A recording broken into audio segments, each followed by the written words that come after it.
আপনারা একটা নির্ভুল ভোটার তালিকা সংগ্রহ করবেন, কারণ বলতে পারেন যে 50% শুদ্ধ করবেন, 60% করবেন, 70% করবেন, তা নয়। কিন্তু এটা করতে হবে শতভাগ নির্ভুল করতে হবে। এটা আমার আবেদন নয়, এটা সারা জাতির আবেদন। কারণ এই তথ্য ভুল হলে জাতিকে পদে পদে ভোগান্তি পোহাতে হয়। তার মধ্যে আমি একজন। আমরা 4 জন কমিশনারের মধ্যে আমরা 3 জন কিন্তু ভুক্তভোগী। কাজেই আমি যারা তথ্য সংগ্রহকারী, বিশেষ করে তারা নিশ্চয়ই আছেন আজকে এখানে, একটু হাত তুলবেন কারা আছেন। আচ্ছা, অনেক।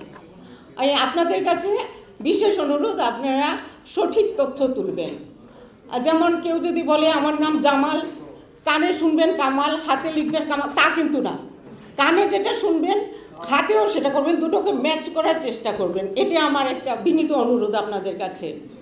আর আরেকটা বিষয়, এই তথ্য সংগ্রহকারী যারা বাড়ি বাড়ি যাবেন তারা মনে করতে পারেন যে বাড়ি বাড়ি যাব, নিশ্চয়ই আমার গুরুত্ব একটু কম, যেহেতু আমি বাড়ি বাড়ি যাচ্ছি। আবার যিনি যার কাছে যাবেন তিনি মনে করবেন যে আমি রাজা, আমার কাছে আসছে, তা কিন্তু নয়। এটা কিন্তু সম গুরুত্বপূর্ণ। এটা একটা জাতীয় ইস্যুতে আমরা কাজ করছি, এটা সবার দায়িত্ব। এখানে কেউ বড় কেউ ছোট নয়, এখানে সবাই সমান গুরুত্বপূর্ণ। উন্নত বিশ্বে একটা শব্দবন্ধ প্রচলিত আছে, উইন উইন সিচুয়েশন। আমরা সেই উইন উইন সিচুয়েশনে কাজ করব। সবাই আমরা এখানে সমান গুরুত্বপূর্ণ, সেটা মনে রেখে আমরা কাজ করব।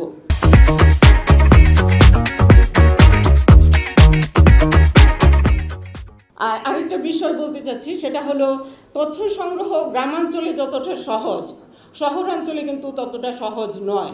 গ্রামাঞ্চলের মানুষ এখনও অতিথি পরায়ণ আছেন। তারা কেউ বাড়িতে গেলে সহজে তাদেরকে গ্রহণ করেন, কিন্তু আমাদের শহরের পরিকাঠামো সেরকম নয়। আমাদের আবাসিক যে পরিকাঠামোটা সেটা এরকম যে 5 তলা বিল্ডিং, 10 তলা বিল্ডিং, বিশেষ করে ঢাকার মতো যে মেগা সিটিগুলো আছে সেগুলোতে কেউ ওই বাড়ির গেট পর্যন্ত এলাও করে না।